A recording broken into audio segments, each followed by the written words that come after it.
So today we are going to discuss about more in use case diagram. So this is the part 2 video of the UML use case diagram.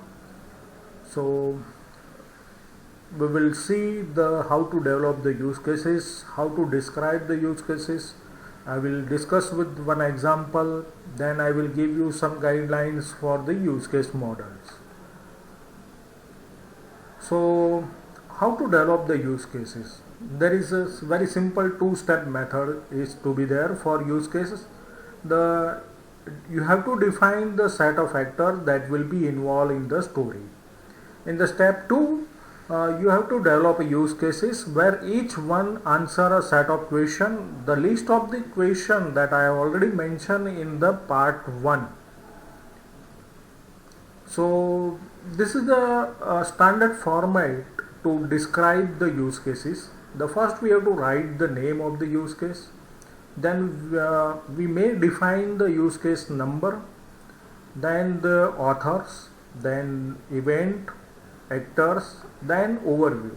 In overview we have to mention the brief statement about the use case.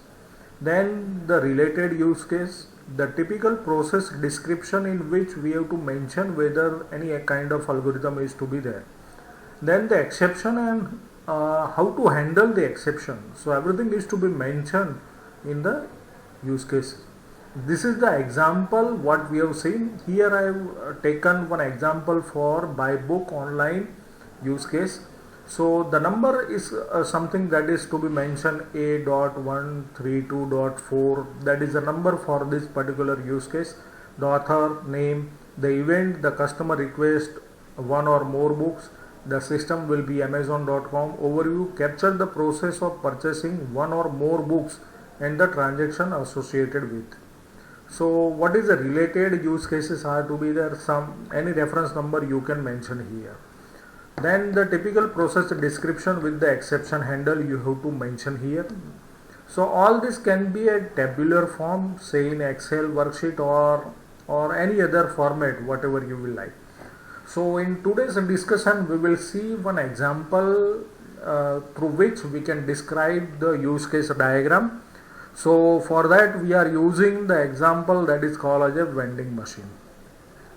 So that all of you are knowing about the vending machine. So what exactly the vending machine will do? So buy a beverage. So the vending machine delivers a beverage after the customer select and pay for it. So the first task the vending machine will do. The second is perform the scheduled maintenance for the vending machine. So repair technician will perform the periodic service on the vending machine necessary to keep it on a good working condition.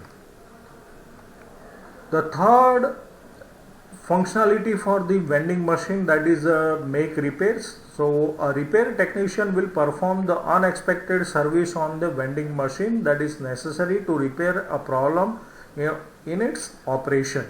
Then the load items. So a stock clerk add the item into the vending machine to replenish its stock for the beverages. So we are using the main 4 functionality for this vending machine. Okay, the first is buy, second perform schedule maintenance, third is make repair, and the fourth load items. So before drawing a use case diagram we have to mention a scenario. So how to write a scenario? So I have mentioned a scenario for here. This is the use case diagram for this vending machine. Okay, so summary, we have mentioned the vending machine will deliver a beverage after customer will select and pay for it. Who are the actor for this? The actors are the customer. The precondition is what? The machine is waiting for money to be inserted.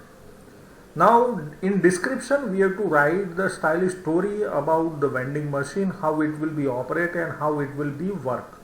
The main functionality of the vending machine you have to describe in the description. So I have written a very simple way. The machine will start in the waiting state. So initially the machine will be in the waiting state, and in which it displays the message enter coins. A customer insert a coin into the machine.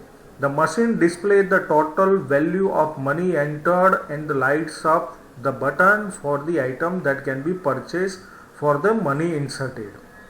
The customer pushes a button, the machine displays the corresponding items and make the changes if the cost of the item is less than money that is inserted. Now, as already we've discussed about the exception, so we have to also mention the exception in the scenario also. The first exception I have mentioned here, that is a cancel. If the customer presses the cancel button before an item has been selected, the customer money is returned and the machine reset to the waiting state. Means the machine will move to the first state, that is the waiting state. The second exception I have mentioned, the out of stock. If the customer will press the cancel button for an out of stock item, then the message the item is out of stock is to be displayed on the screen, and the machine will continue to accept the coins or a selection. So this is the exception that I mentioned very clearly. Then the another exception, that is insufficient money.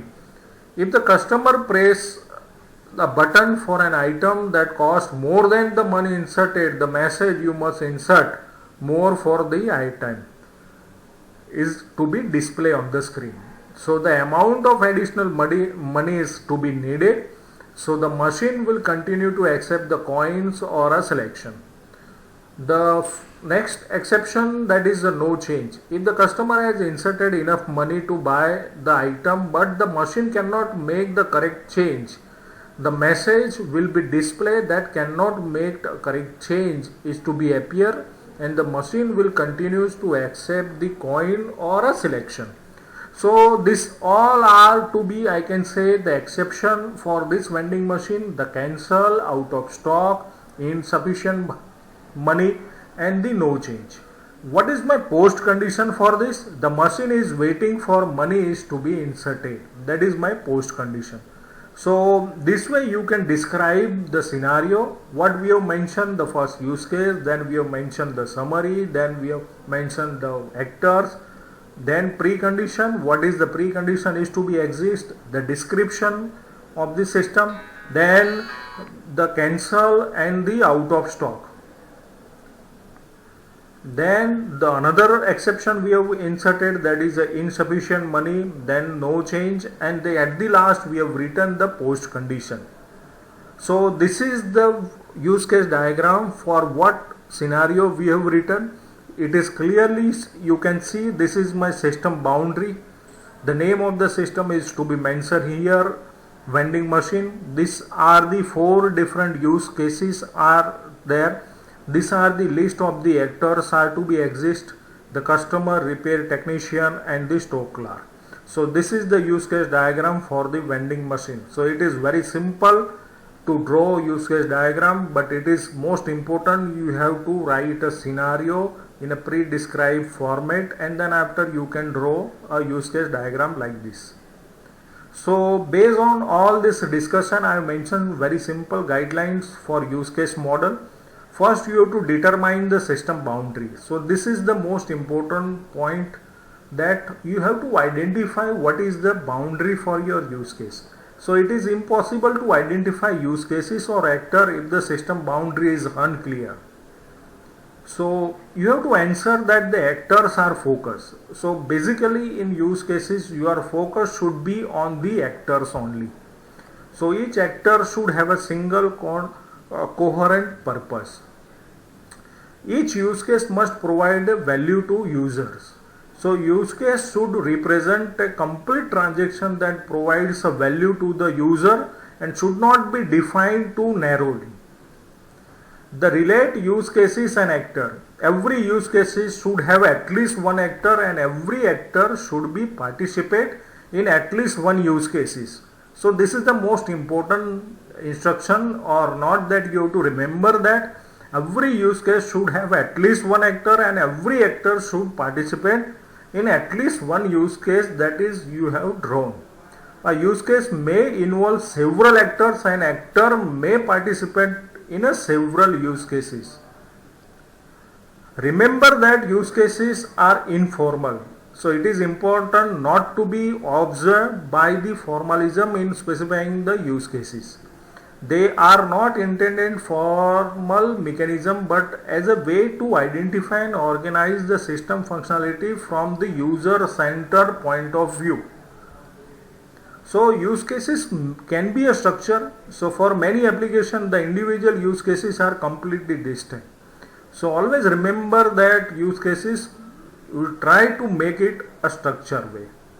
So whatever the discussion we have done in a part 1 and part 2, so here the same example I can discuss here. These are the different actors: the web customer, registered customer, new customer, PayPal, credit, payment service. This is the use case for the online shopping. So what are the use cases? View items, make purchase, checkout, client register. So here the include relationship is to be used. Okay, so this is the generalization concept is to be used. These are the use cases. This is the boundary for the use cases. This is the online shopping, that is the subject for these use cases. These are the actors are to be there, and the association relationship is to be used. So this is all about the use case diagram. Thank you very much. If you do not have subscribed to my channel, then I am requesting you to please subscribe my YouTube channel to see more technical videos. If you have any query, suggestion, then please mention on the comment part. Thank you very much.